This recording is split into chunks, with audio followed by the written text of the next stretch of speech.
For your time. You're welcome. Hope you are doing good. Well, fine. You look good. Are you sure? At 75. You don't look 75, actually. 75. Going for 76. Wow. January 15 will be 76. Wow. It's only to take good care of yourself. Then you are indeed taking very good care of yourself. You see, like when I'm sick, I don't go anywhere. I have to stay home. Oh, sorry. But you look good. You actually look very good. Well, thank God. Yeah. Tell us, how would you describe your early beginnings? How were they like? Well, you know, it's like you started struggling, you know what I mean? Climbing the steps. It's not been easy. I lived in London for some time. You know, I went to school in Kumasi, in Amas. Okay.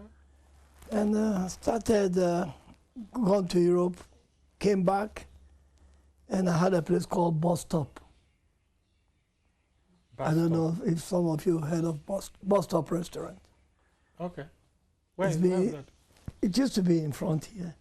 It's Really? been closed for the past 10 years now. Since we lost power, we closed down. Since you lost power, how did you lose power? Well, the party, we went opposition. Okay, so this one is the political angle. So Yeah, was it closed for political reasons or what? Not really. You know, the economy has been changed. You see, all the enjoyment is no more on this ring road anymore. All the enjoyment has gone to Labone, Ringway, Ring Road, and all this. The Ring Road is totally gone. If you could notice, even your area, if you notice in the evening, Asalam down at the Braka Kukumnemle is a different area altogether. All the enjoyment has moved to East Legon, Spintex, Labone. What might have influenced that? Well, things changes, you know, life changes. We move ahead, you know what I mean?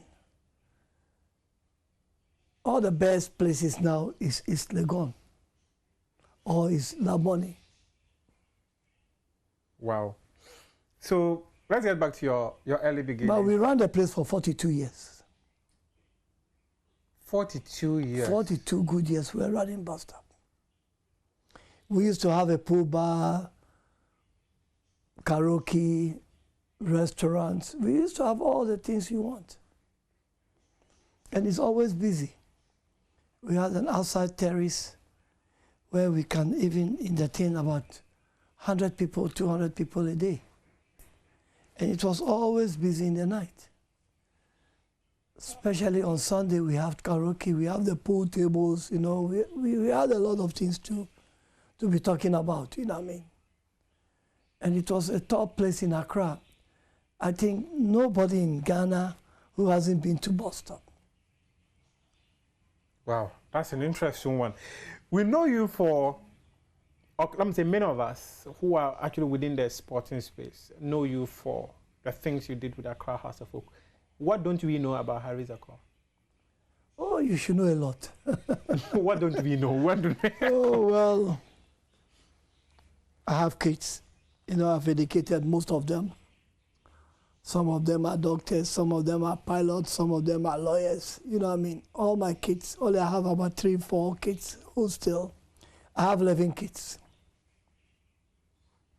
And they're all doing very well. 11 kids? Yeah, I have 11 kids. A full set of team. It's funny, eh?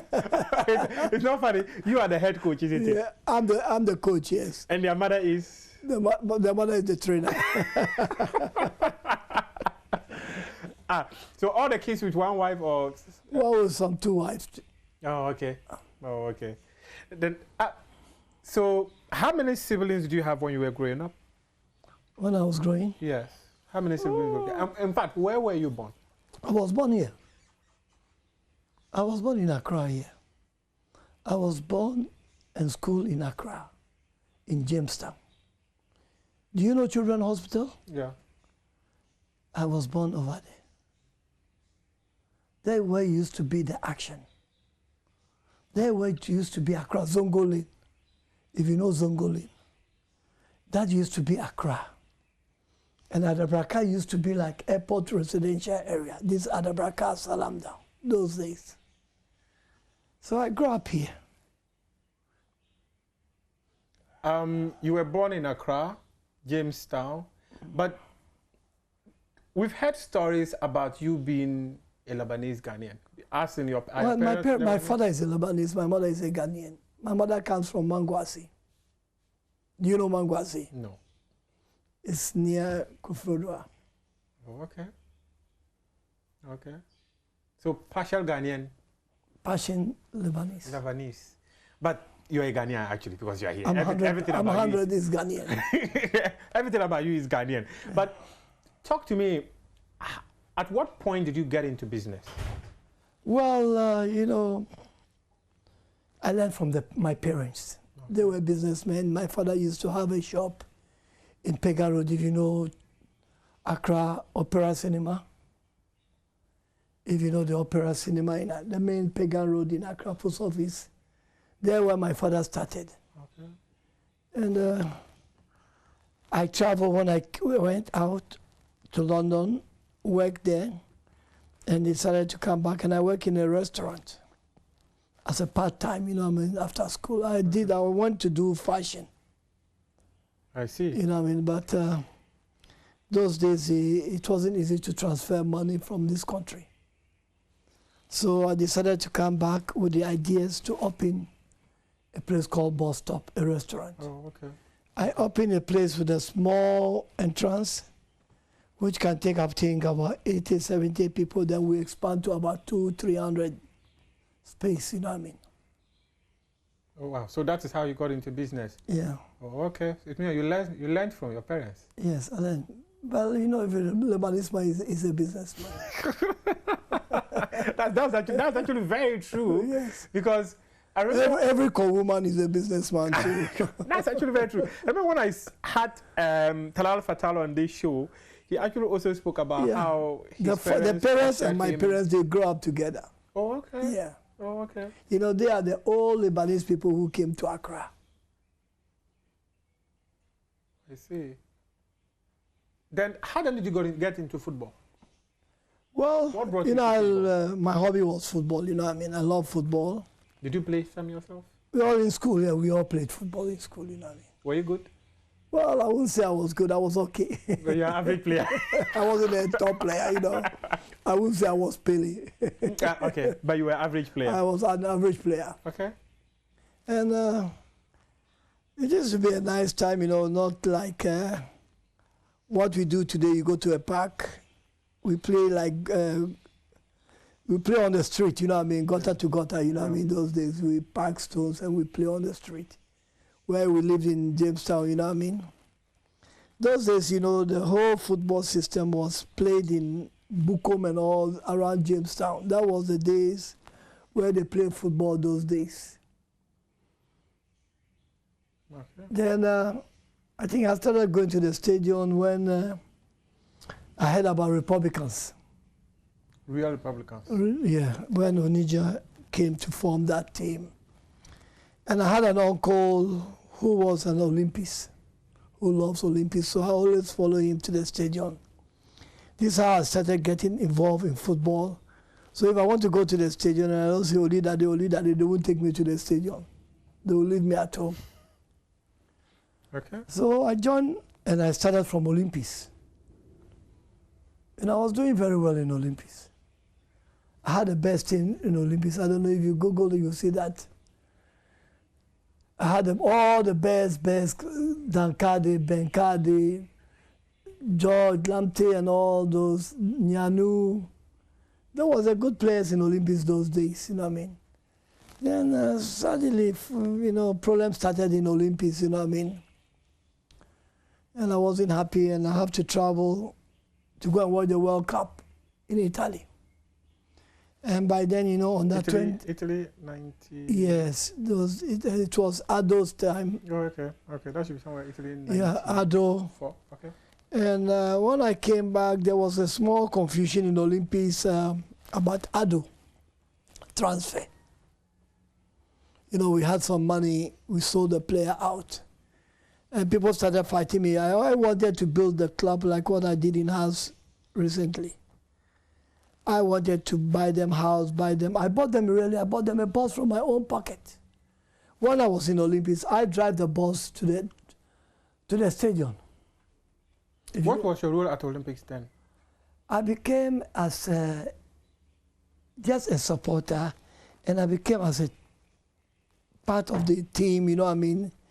Then I started clamping up. I became a vice chairman in Olympics, and I became the chairman of Olympics. Then I became the board chairman of Olympics before I left to Accra House of Folk. It was the late Alhaji who came and took me to our House of Folk. If you heard of Alhaji, may he rest in peace. I know him very well. Yes, and Bright Akweti, the lawyer. Yes. You know, those were the days where football used to be football, you know what I mean? And I started raising up. I went to House of Folk. I was given a job as a director of operation. By then, Accra House of Folk was in Africa. Oh, okay. Okay. I think we played and I think we couldn't qualify. We lost 1 or 2 matches, but we did well those days. Then we had a board led by Honorable Atuahoy, who was a board chairman, you know what I mean? And we had a board. We had a very big board, you know, those days, you know what I mean? It was a board, and when I was the director of operation, then I think they have to form. We had Mr. Nete. He was then the chairman of the club, and I think he retired or something happened. He was sick. Then NSB had Bediaku, NS Chemis. Okay. Okay. Yeah, he took over as a chairman of the club, but he couldn't stand the pressure. You know what I mean? So I was his vice, he was the chairman. Then when NS left, the late Frank Sawyer, I don't know if you heard of Frank Sawyer. Yeah, Frank Sawyer took over. He was the chairman, I was his vice. And things didn't go well and he got sick, you know what I mean? We lost him. Then I think I was given the chairman of the club those days. And I started, you know what I mean, my first time become the chairman of Accra House of Folk. I have to play Gapua in Tema. And I lost the first match. I can imagine the reaction of the supporters. So this man, where is he coming from? Olympics, what can he do? You know how people They will tell you Olympic supporter. You have been Olympic supporter to come and manage House of Folk. Manage House of Folk. No more Gile. In Ghana, you know what I mean? It was okay. Then I started winning all the matches. I never lost a match.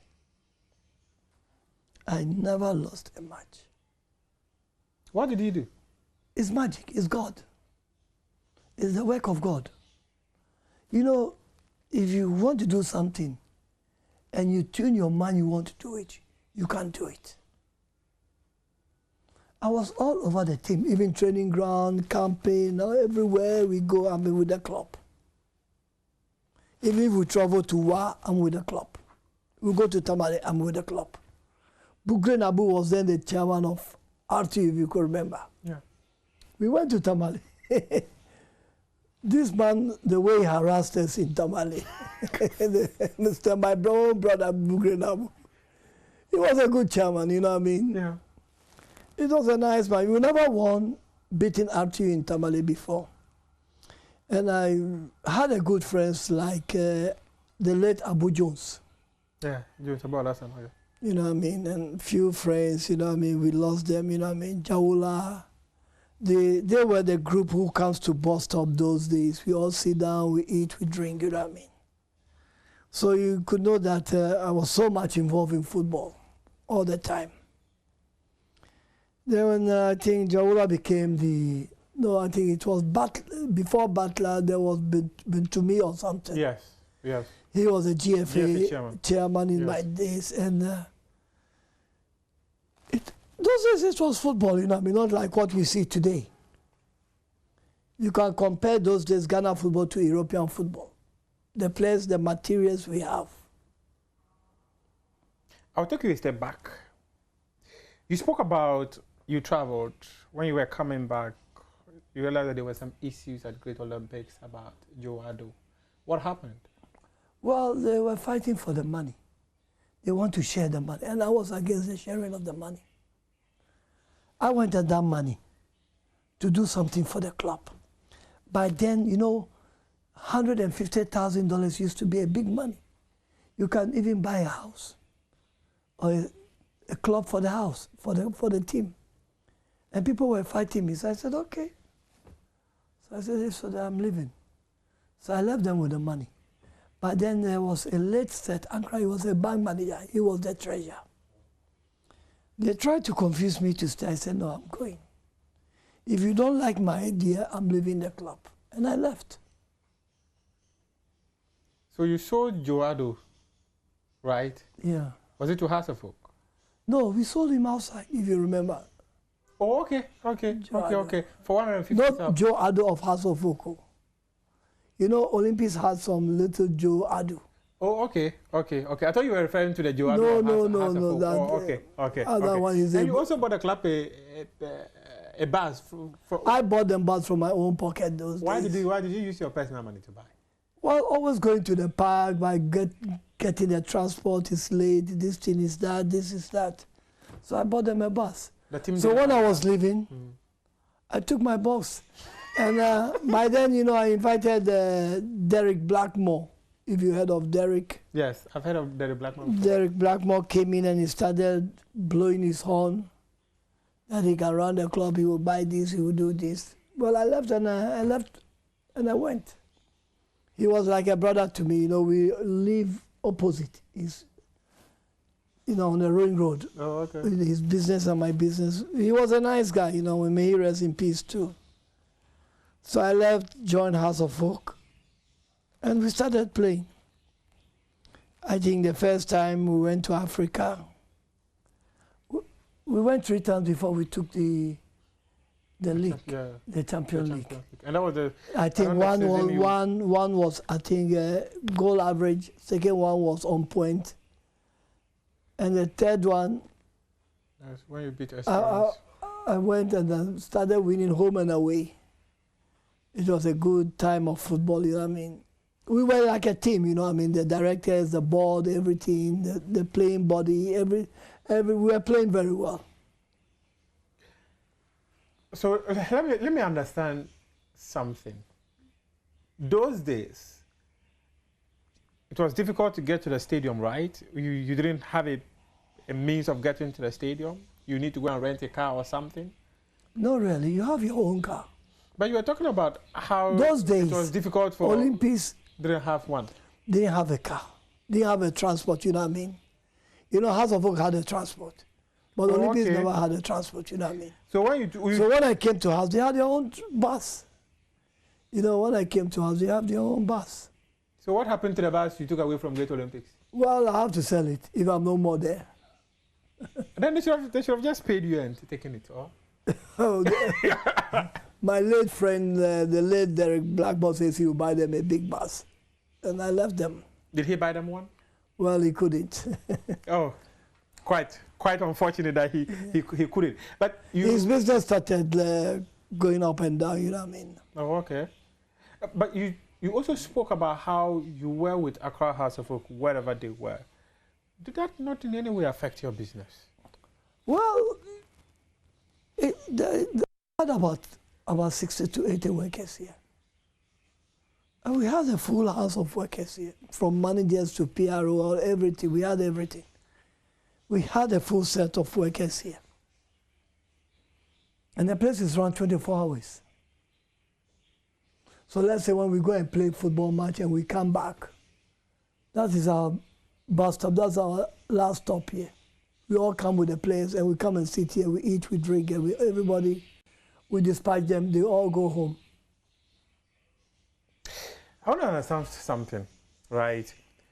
As the Chief Executive Officer of Accra House of Folk, what were those core things you were looking out to do for this club that you believed they actually helped you in leading this club to win the CAF Champions League? And what was that special thing you did behind the scenes? You know, Kotoko used to make noise that House of Oak cannot take anything. If you could remember. You know Kotoko were the champion club of Ghana.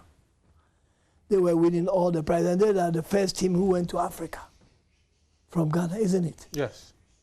So we started working, and everything went through. You know, I mean, we did best. We had a team.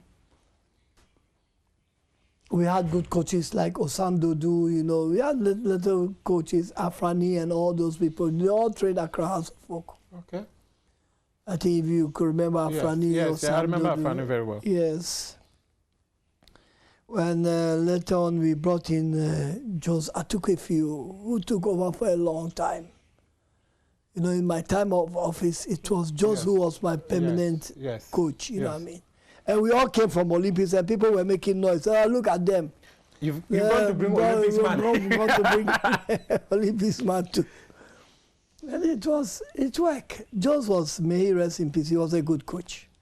Understanding everything, he has every idea what, you know, you'll be surprised. I think you, the youth, you didn't know by then. You know, when we had to play Nigeria, it was Accra House of Folk who played Nigeria, if you could remember. Yes, I recall that very well. If Charles Taylor has taken his time that day. Was it 2001, if I remember? Yeah, we could have beaten them one. We played draw. Yes. And we started winning. You know what I mean? We go home, we go away, we play, even in Africa, we win, away, home. We do everything.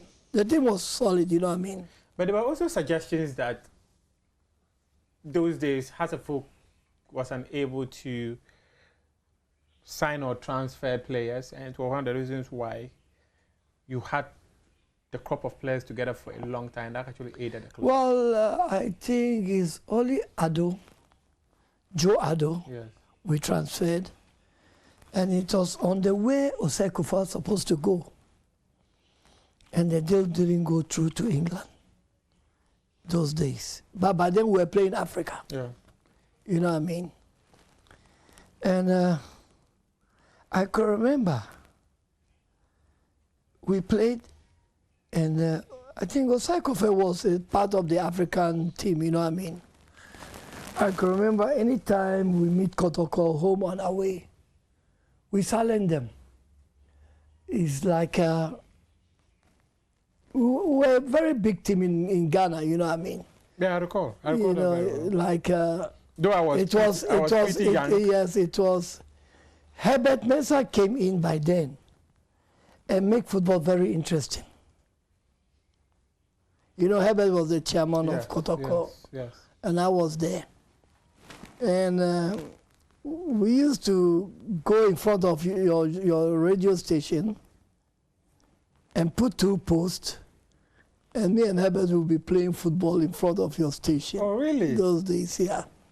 Then we come back to bus stop, we sit down, we laugh, we eat. Then one day Herbert says, look, Harry, I'm going to beat you at Accra Sports Stadium. I said, you are joking. I said, you can't beat House of Folk. If you can remember that day, we beat Kotoko 4-0 at the sports stadium here. It was a joke.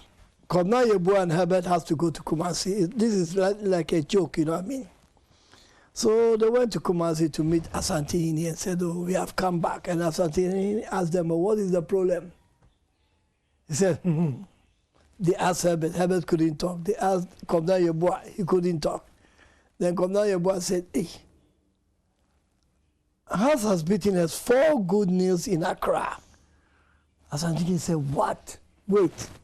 He went to the bedroom, put his cloth down, and said, 4!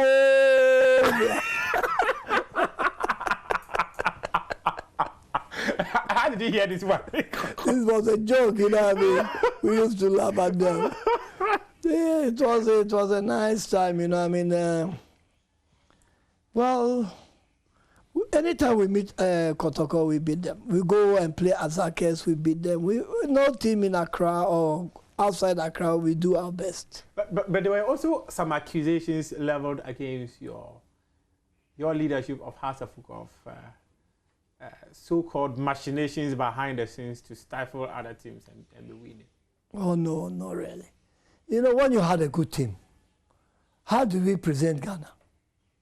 You have from the bench, you have about 25 good players in Accra House of Folk those days. No team can face Accra by then, House of Folk. Even on the bench, changing the bench, Zakkour and all those people were there. Most all the players were there. Sapon was there. Jacob Neto was there. These are all the players who played Black Star, isn't it? Yeah. So how could you say that we'll go back door and do something? So okay, when we went to Senegal, we were beating 2-0 first half.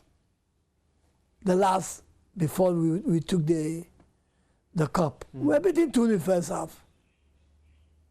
We came back, second half. We beat the big Senegal club. They were never beaten in Senegal before. We beat them 4-2. Do you want to tell me this one too is a fixed match? Did you see the referee? Can you see the referee? Did you see the referee? No, I'm asking, can you see the referee? So Alex Ferguson, when he was winning, was he seeing the referees? You have a good team. You tell me that by then Man U was not a good team. House was the best team in the country. If House wasn't the best team, how could they present House to play Nigeria?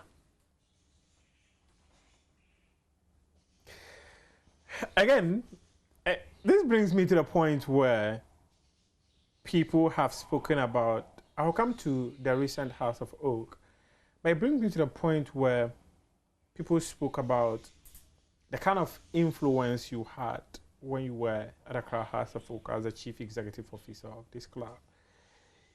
And I also recall around that time, people would always describe it as a spillover of what happened on May 9, where about many football fans died. That was the time we beat Kotoko. Yes, I recall that. I remember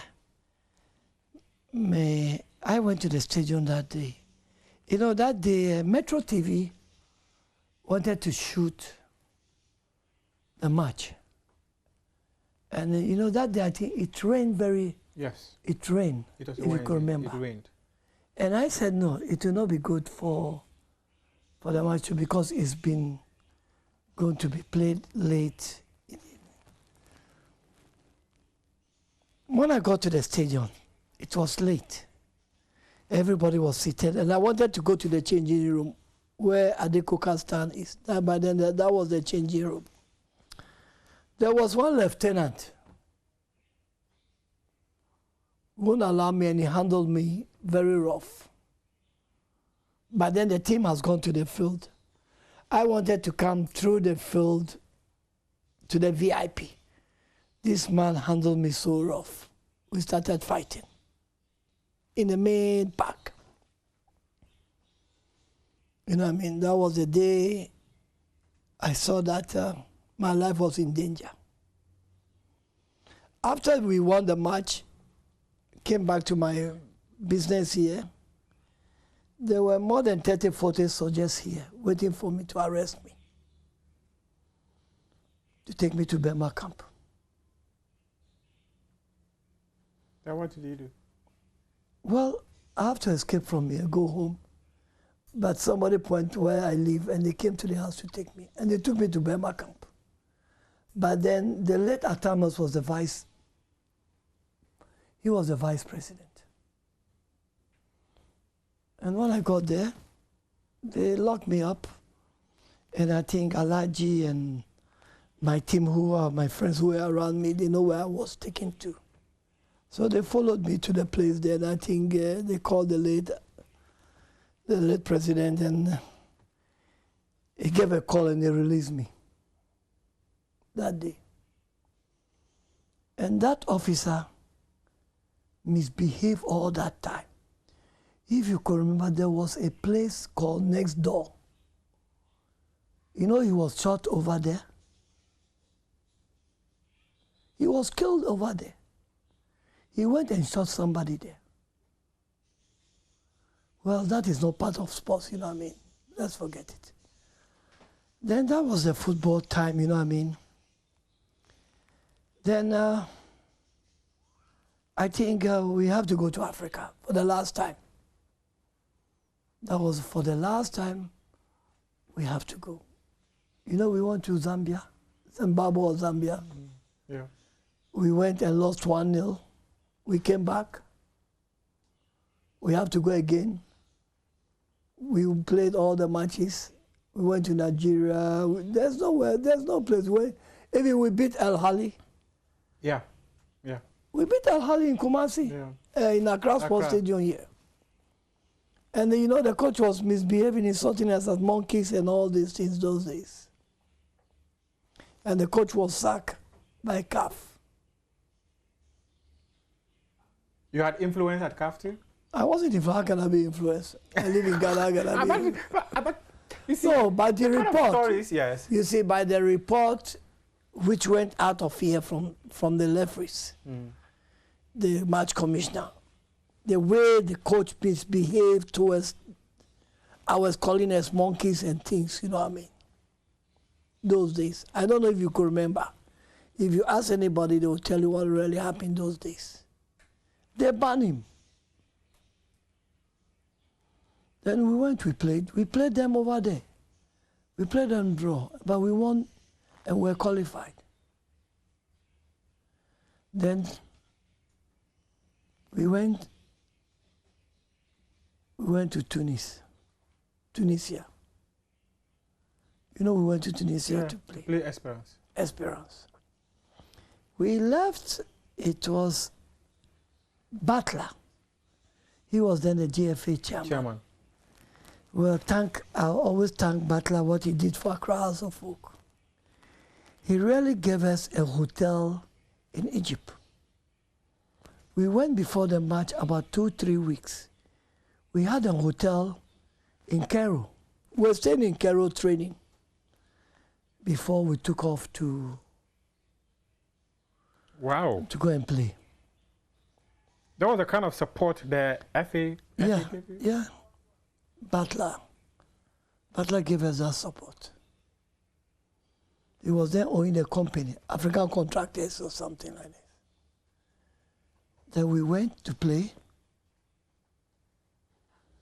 When we got to Tunis, the treatment we had, it was very bad. The day we arrived from Egypt, we left Egypt to Tunisia, we went to Tunisia to play the match. We were there a week before the match. They took us outside the city and put us in one of the hotels which was closed for a long time.